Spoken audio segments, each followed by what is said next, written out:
Hoy en Notas tengo una invitada de lujo, a María Elena Cruz, la nueva jueza de la Corte Suprema de Arizona. La primera en su historia con raíces afrolatinas, la primera nombrada por una gobernadora demócrata en 2 décadas. Una mujer que no solo hace historia, la confronta. Exploramos extensamente su origen, su lucha y lo que su presencia significa en la Corte. Quédate, que te va a gustar.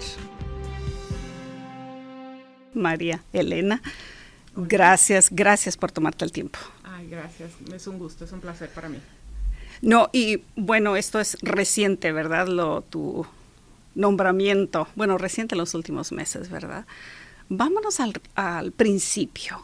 ¿Qué te motivó? Bueno, para empezar, ¿te puedo tutear o de usted? Sí, está bien. ¿Está bien? Sí. ¿O prefieres de usted? No, está bien. ¿Qué te motivó estudiar Derecho y luego convertirte en jueza?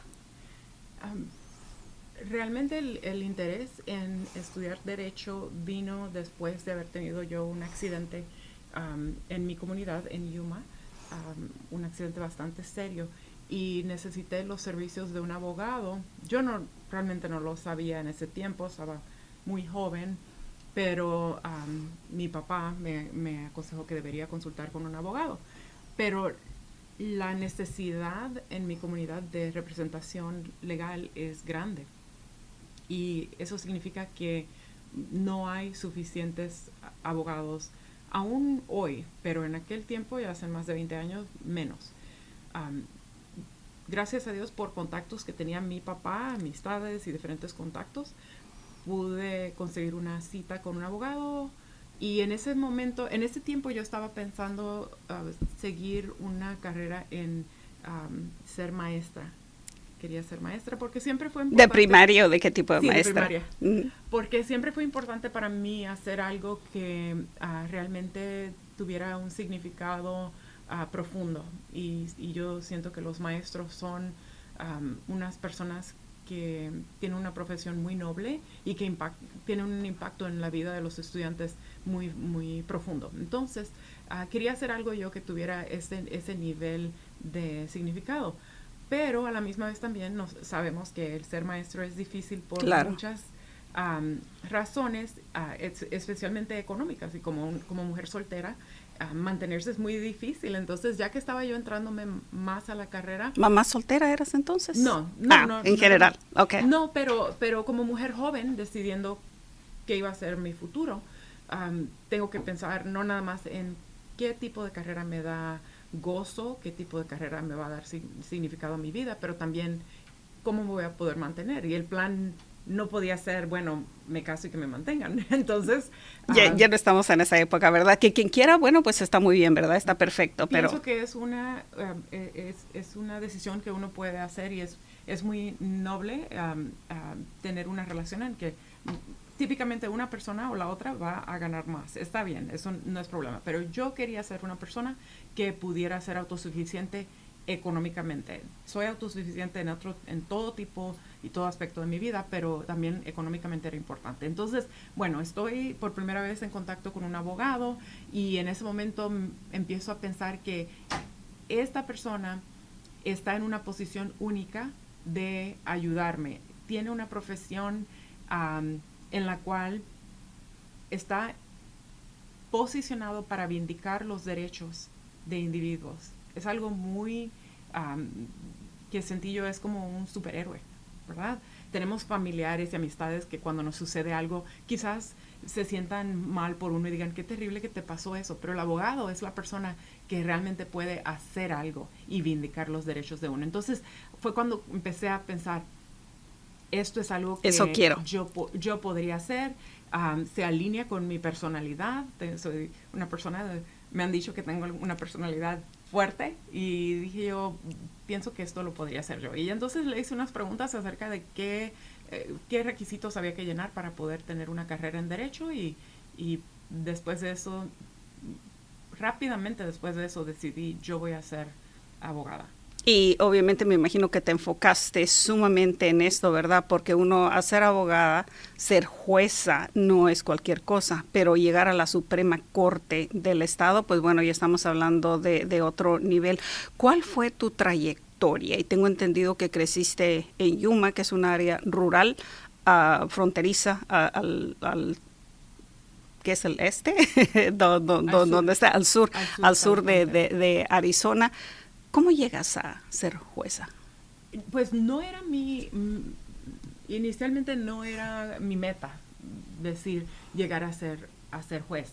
Realmente mi meta era de ser abogada, ya que me gradué, fui a la Universidad de Arizona en Tucson, y ya que me gradué, tuve una experiencia, porque muchas veces entra uno a la escuela de Derecho pensando que va a seguir un área del derecho, pero ve otras áreas y tiene uno experiencias en esos 3 años de la escuela de Derecho que causan que uno tome un rumbo diferente. Entonces, ahí tuve la oportunidad de representar al gobierno en casos penales y de llevar casos penales como estudiante, mínimos, ¿verdad? O sea, eras fiscal. De menor cuantía, sí.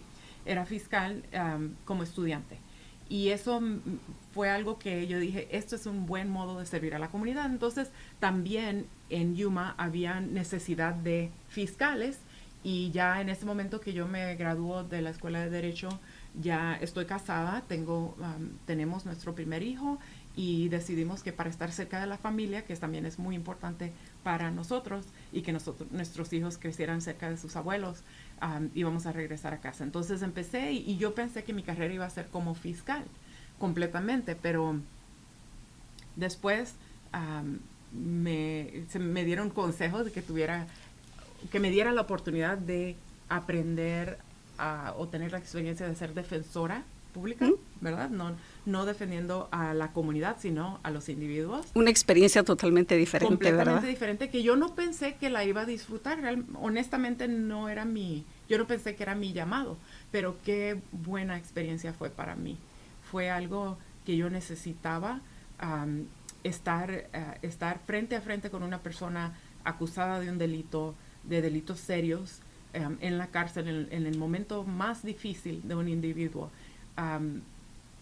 Trabajar en no solamente el caso, saber cómo vamos a manejar el caso, cómo lo podemos defender, pero también hablar de cómo llegaste aquí, qué sucedió en tu vida que llegaste a este punto y qué puedes hacer para cambiar el curso. Y eso lo encontré mucho más, fue más satisfacción de la que yo esperaba. Y bueno, ya después de eso abrí mi propio bufete, yo sola, y una de las tribus locales, los Cocopah, que de hecho los Cocopah son una tribu nativoamericana con membresía personas en el lado de Estados Unidos y también de México. Bueno, y eso te iba a preguntar porque he leído que trabajar con los grupos indígenas, este grupo en particular influyó muchísimo, ¿verdad? Sí, porque ellos me contrataron como su juez suplente. Entonces, yo oía casos en la mañana en la corte de Cocopah, y después de eso me iba a la corte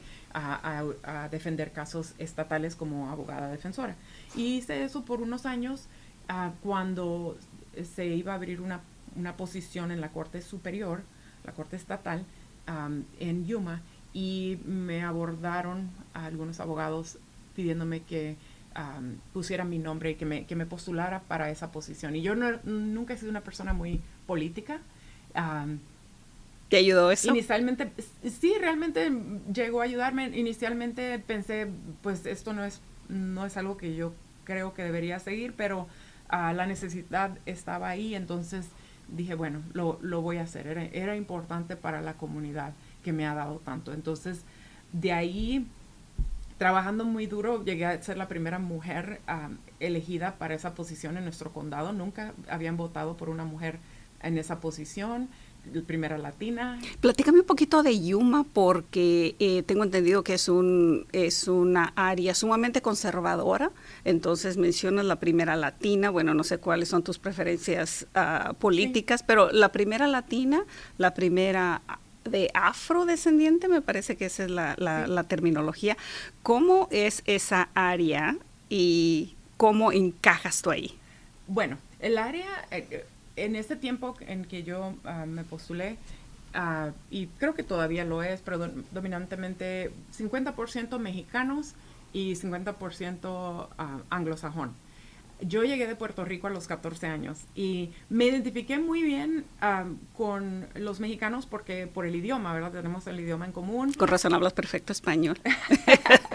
Sí, y no hablaba inglés. Aprendí a hablar inglés cuando llegué a Yuma y he tenido mucha conexión. Siento como que soy una persona muy multicultural porque me muevo lo mismo bien en el mundo anglosajón que lo que me muevo en el mundo latino, mexicano, puertorriqueño o en cualquier ámbito. Pero entonces fue algo nuevo para la comunidad. Tener a alguien como tú. Sí, y sí, algunas personas me llegaron a decir, te apoyamos y pensamos que eres fantástica, pero no te sientas mal si no ganas en esta carrera porque pues nunca se ha elegido a un latino, no hombre. Y a lo mejor mujer. no estamos preparados, ¿verdad? Siempre escucho eso. Sí, porque ya sabes que típicamente adelante en los espacios en los que hemos podido romper esas barreras, los latinos típicamente eligen un hombre primero, claro. y ya después las mujeres.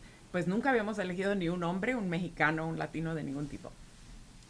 Pero yo dije, bueno, nada puedo hacer acerca del hecho de que estaba joven en ese tiempo, de que estaba joven, de que soy latina, de que soy afroamericana, afrolatina.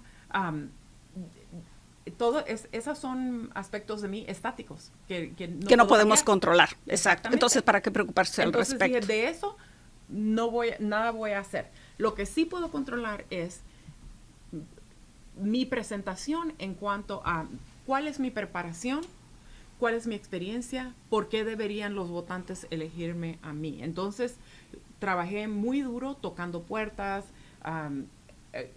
yendo a diferentes funciones y haciéndome disponible para que la gente pudiera hacerme preguntas, llegar a conocerme y hacer una decisión acerca de su voto informada. Y sí, en el 2008, noviembre del 2008, llegué a ser elegida la primer mujer y primer latina. También vale mencionar, tampoco se había elegido una mujer no latina, pero tampoco anglosajona de ningún tipo. Entonces fueron bastantes, como diríamos, barreras que se rompieron en ese momento. Pero todo por el trabajo que ya la comunidad sabía que yo había hecho, porque ya tenía tiempo como abogada O sea, tu reputación habló por sí misma y mira, ahora estamos en estas instalaciones tan impresionantes, ¿no? ¿Qué sentiste cuando recibiste la llamada de la gobernadora o cómo te enteraste que tú fuiste designada a la Corte Suprema de Arizona? Bueno, antes de contestar esa pregunta quiero mencionar algo primero. Cuando recibí la posición en Yuma fue un honor pleno servir en mi comunidad y estaba haciendo ese trabajo con mucho gozo y toda la energía que podía darle. Y de ahí, otra vez personas me pidieron que me postulara para la Corte de Apelaciones aquí en Arizona, en Phoenix, y el gobernador Ducey fue el que me puso en esa posición. Que es un gobernador o ex gobernador republicano. Exactamente, y yo soy registrada demócrata. Entonces, pero... No es poca cosa eso, ¿eh? No, pero mi comunidad, que es bastante conservadora, aunque fuera yo del partido opuesto, me apoyaron.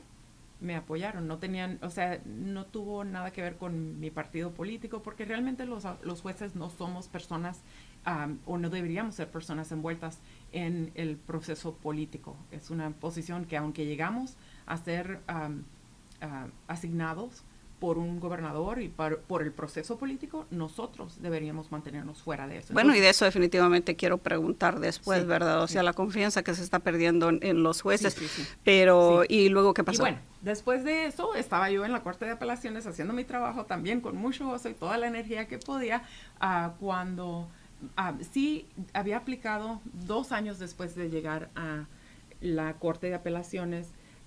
Hice aplicación porque me animaron a que fuera la persona representando a los hispanos, a los latinos en nuestro estado.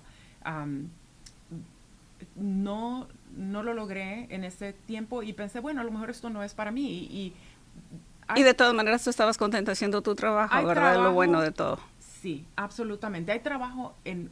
Lo que hay que hacer es, como dicen muchas veces, ¿verdad? Hay que florecer donde uno es plantado. Hay trabajo en todas partes, entonces hay que hacer el trabajo con toda la energía que uno pueda. Qué buen consejo, ¿eh? Sí, entonces, pues a raíz de eso, yo había decidido, bueno, ya no voy a aplicar, quizás esto es mi lugar, pero cuando la gobernadora Hobbs fue elegida, varias personas otra vez se acercaron a mí y me dijeron, queremos que realmente lo consideres. No lo iba a hacer, pero pienso que es muy importante que la comunidad de nuestro estado se vea reflejada en la corte que les sirve.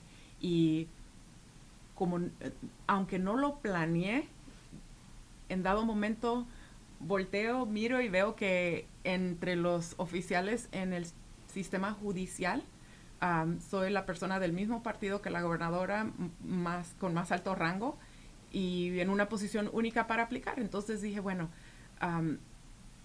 ¿cómo me voy a sentir cuando ya mi carrera termine y yo mire hacia atrás? ¿Voy a estar satisfecha con haber decidido no contestar el llamado?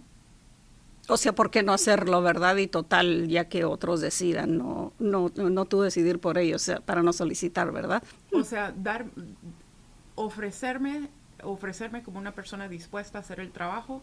Si no soy seleccionada, pues no queda por mí, pero yo sí hice el esfuerzo y cumplí con mi deber, lo que yo siento que es mi deber a mi comunidad y mi deber a los que vinieron antes que yo, porque yo estoy muy, muy al tanto de que yo no llegué aquí sola. Son muchos los que han abogado por mis derechos, por nuestros derechos, desde antes de que llegáramos a este punto. Entonces, ¿qué hago yo? Voy a sentarme en este privilegio y en mi trabajo en la Corte de Apelaciones y no también hacer el esfuerzo de moverlos adelante, de que la gente vea la Corte y vea personas como ellos. No, pues no iba a estar yo satisfecha con eso y conmigo misma. Entonces dije, bueno, hago la aplicación, que no es algo sencillo. Claro, el proceso tampoco no es sencillo, ¿verdad? Porque después hay entrevistas, tengo entendido, después todo un comité, ¿no? Que sí, selecciona a los que van a recomendar a la oficina de la gobernadora, ¿verdad? Exactamente, es un proceso muy arduo y muy público. La aplicación es puesta en el internet. Está todo el trabajo que uno ha hecho como abogado de principio a fin. Muchas personas tienen que apoyar a uno, hacer llamadas y mandar cartas a la gobernadora, y entonces y una entrevista entre una comisión de 16 personas. Luego muchas personas aplican, la lista va siendo más chica y más chica hasta que se manda la lista a la gobernadora, y la gobernadora entonces hace otras entrevistas y de ahí decide a quién va a seleccionar. Entonces es como llego a ser seleccionada. Pero ahora, para contestar tu pregunta anterior. El momento en que recibiste la llamada, o cómo te enteraste que, o sea, cómo la gobernadora te dijo, tú eres. Me llamó por teléfono.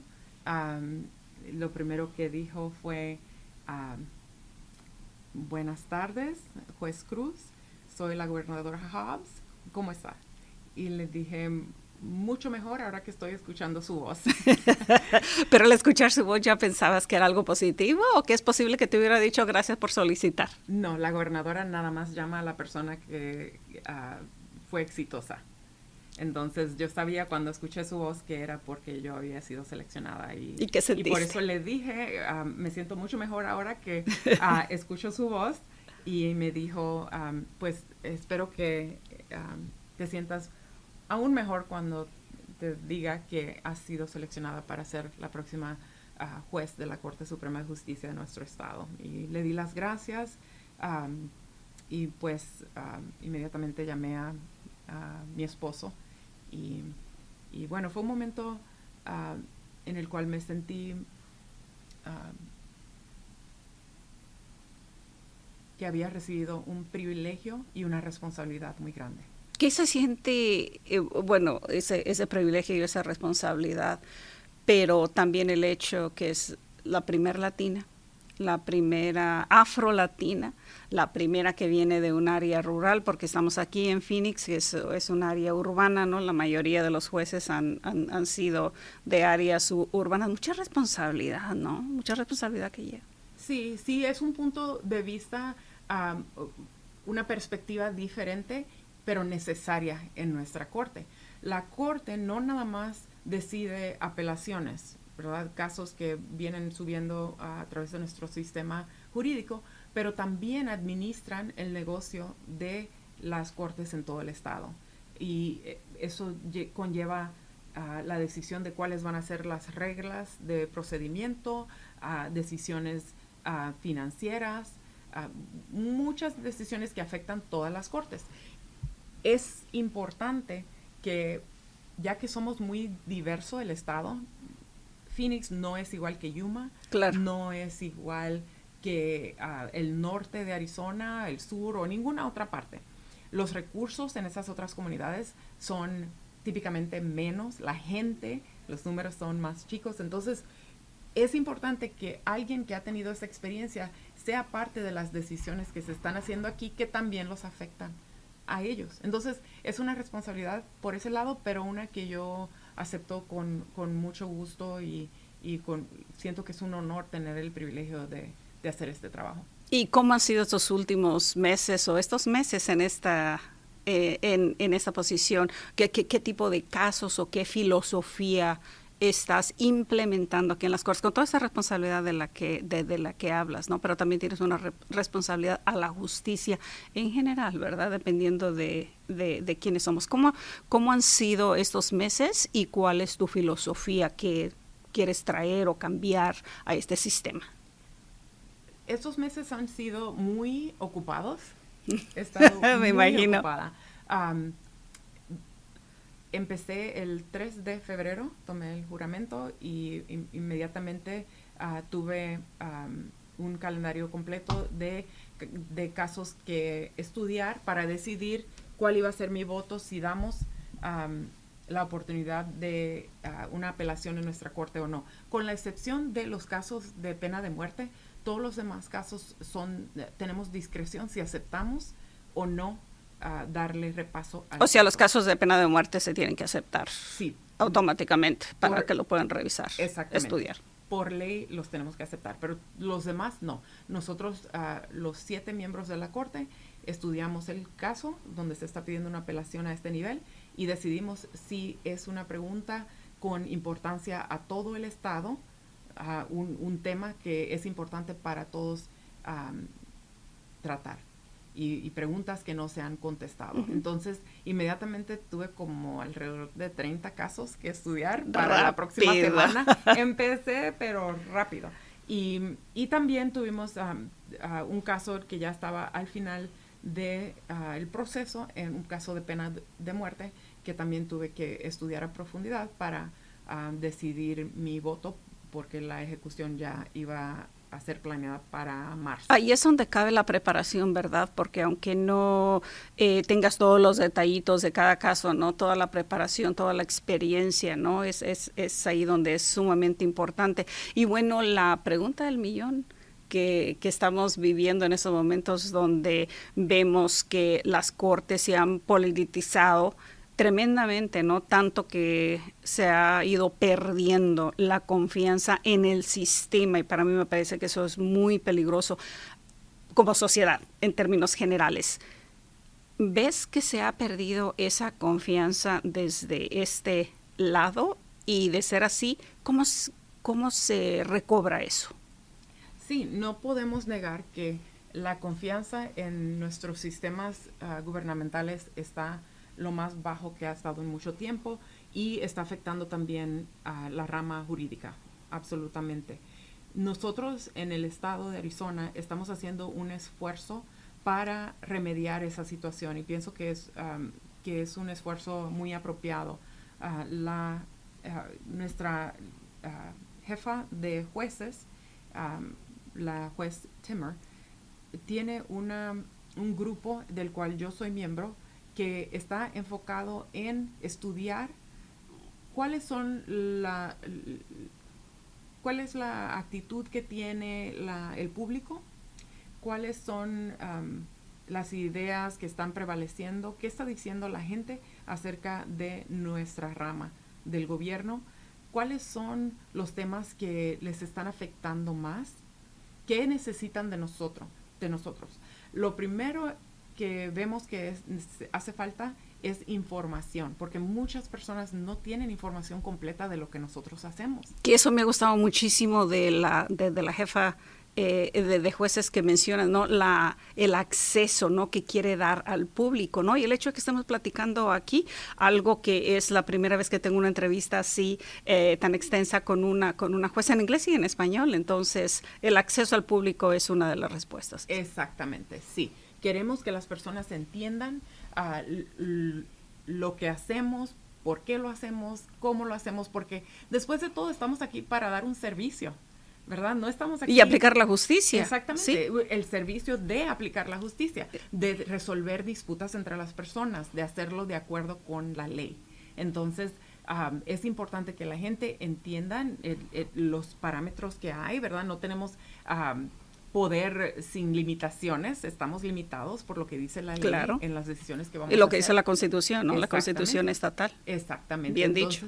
Entonces, ese es el mensaje que queremos llevar, pero también tenemos muchos programas. Tenemos programas para ayudar a personas que se están autorrepresentando, ¿verdad? No todo el mundo puede contratar un abogado en su caso.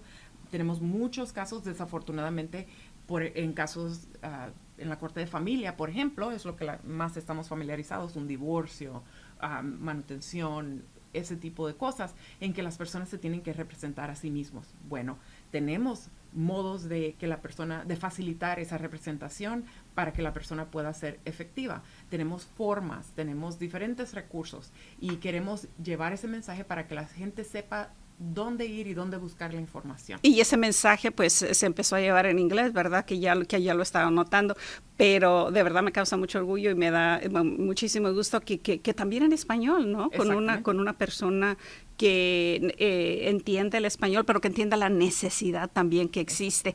Y bueno, en Arizona somos un estado relativamente pequeño comparado al resto de la nación. Es un estado conservador, ha sido un estado conservador hasta hace poco, que ha habido más competitividad política, ¿verdad?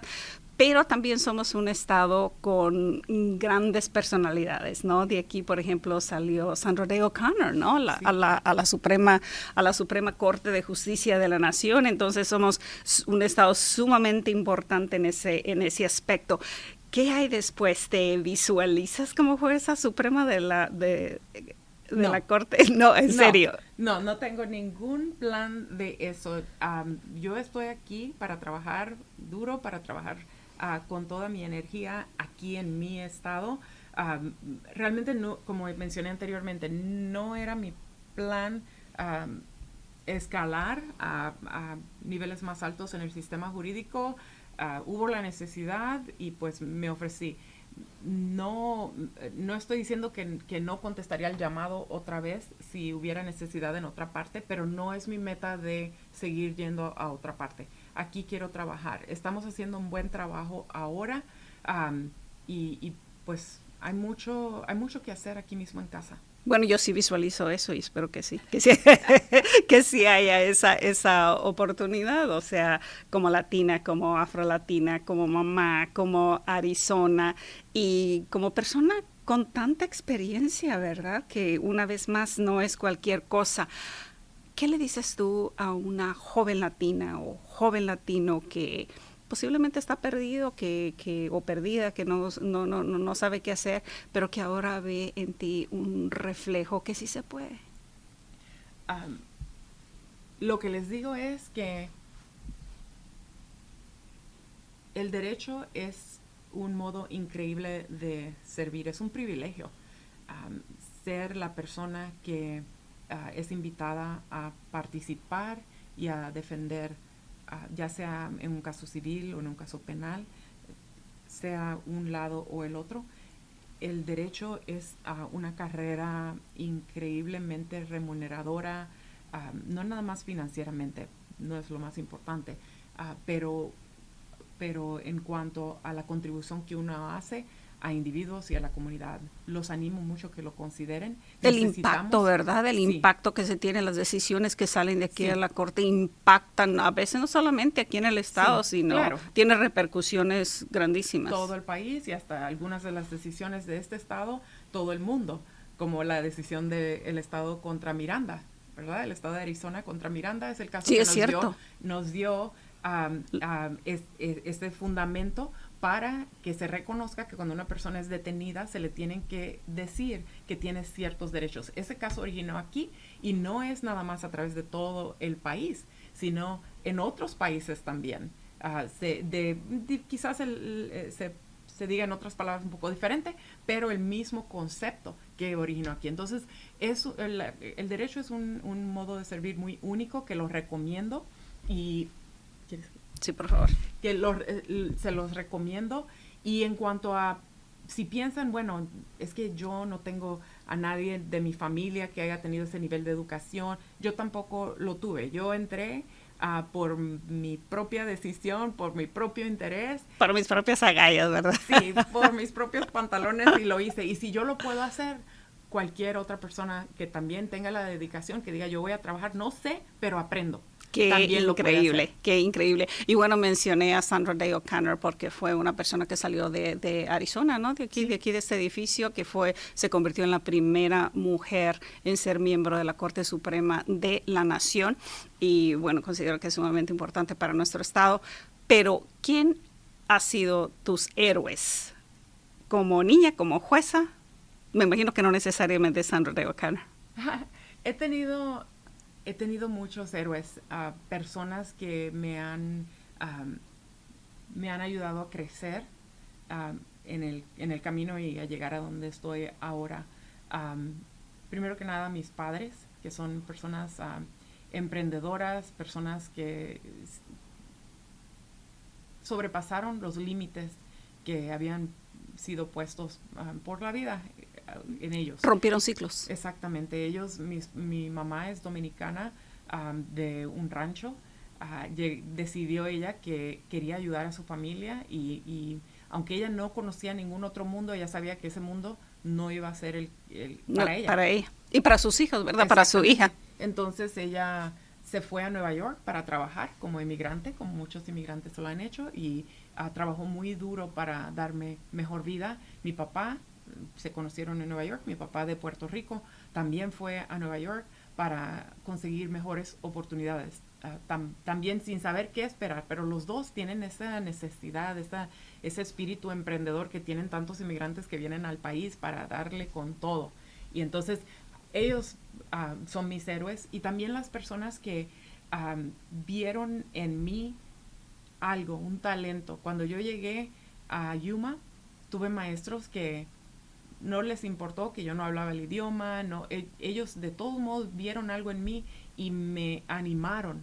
Qué importante es eso, ¿verdad? Sí. Tener esa influencia positiva en nuestras vidas. Absolutamente. De hecho, 2 de esas maestras que tanto admiro estuvieron en Yuma celebrando conmigo mi instalación a la Corte Suprema de Justicia. Entonces, personas como ellos y muchas amistades, yo todavía tengo mis amistades de cuando estaba en la prepa. Yo esas personas las considero mis joyas. Que han estado ahí en las buenas y en las malas, me imagino. ¿Y de dónde sale lo afro-latina? Bueno, mírame.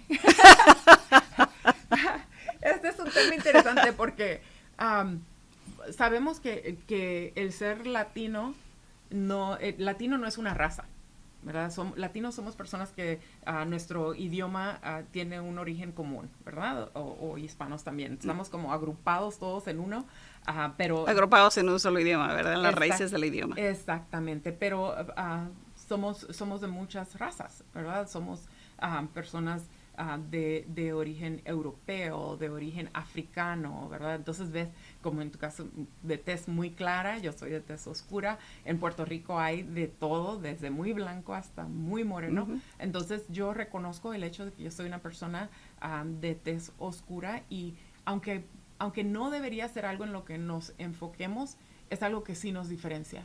Y algunas personas tienen la oportunidad... O sea, que ven el color primero. Sí. Claro. Nos guste o no. Claro, claro. Y el tener un aspecto físico de tez oscura da una experiencia diferente.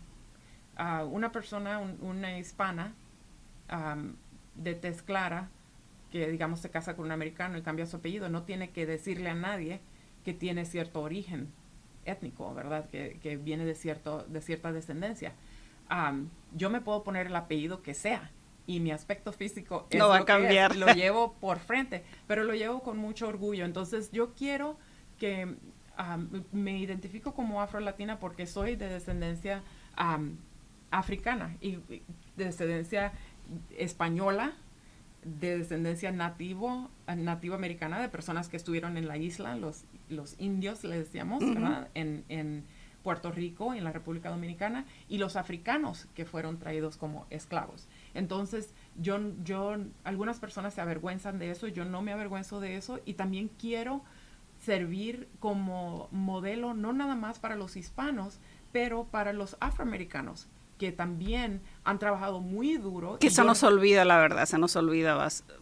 Sí, no, y yo reconozco, a veces, tristemente, los latinos que somos más oscuros, de tez más oscura, como que pensamos que estamos muy separados de lo afroamericano. Y no es así. Y no lo estamos, claro. No lo estamos. Si no hubiera sido por el trabajo de Martin Luther King y tantas otras personas en los 60s que se unieron en muchas oportunidades con los latinos que estaban abogando por derecho de ellos, si no fuera por ellos, no estaríamos donde estamos. Yo dudo que yo podría decir en un lugar donde se va a enfrentar discriminación por cuestiones de color de piel, yo dudo que yo decir, no, yo no soy afroamericana, yo soy latina. Yo soy latina. Que van a decir, ok, está bien, pasa. No, es para una persona o una organización que quiere discriminar es todo lo mismo. Entonces, esa experiencia la tenemos en común. Y reconozco entonces y pongo muy por delante el hecho de que yo soy afrolatina porque quiero que cuando ellos me vean, se vean representadas. Además de que, un punto que quiero hacer, cuando los niños me ven, ¿verdad? Hasta que yo no abro la boca, cuando los niños me ven, especialmente niños afroamericanos, ellos no saben qué es ser puertorriqueño, qué es ser de la isla, yo simplemente soy una mujer igual que su mamá, que su tía, que sus familiares. No saben que yo vengo de ninguna otra parte. Entonces, yo espero que eso les dé ánimo de decir, bueno, veo la Corte Suprema y veo una persona que se parece a mí. Que acabo de ver la foto oficial ahí en el pasillo y qué orgullo, ¿verdad? Pues una vez más. Eres una de las primeras, la acaban de poner, yo creo, hoy. Yo no la he visto todavía. Sí, ya la vi. Jueza, muchísimas gracias. Una vez más es un privilegio no solamente platicar con una jueza de la Suprema Corte de Arizona, pero que se abra, ¿no? Que hable de sus raíces, ¿verdad? Como latina. Algo más que no haya preguntado que es importante para ti, para usted. Regresamos al tía, al tú o al usted, que es una cuestión muy latino, ¿verdad? Sí, muy hispana. Sí. Muchas gracias por darme esta oportunidad de hacer esta entrevista y de que personas en la comunidad tengan un poquito de información acerca de la rama de justicia, acerca de la carrera de ser abogado. Yo sí espero de que muchos jóvenes sean impactados, que sean animados a verse como una persona de servicio en la comunidad. Gracias por darle enfoque a esta rama del gobierno y bueno, espero que cuando termine mi tiempo, que no creo que va a ser en ningún momento pronto, espero poder mirar atrás y ver mucho más diversidad en todos los aspectos de la rama jurídica, en los abogados, en los jueces, que lo que estoy viendo ahora. Espero que podamos llegar a cumplir esas metas de diversidad y bueno, que sepa la comunidad que nosotros pertenecemos en todos los espacios, en las salas de justicia, no nada más como personas acusadas,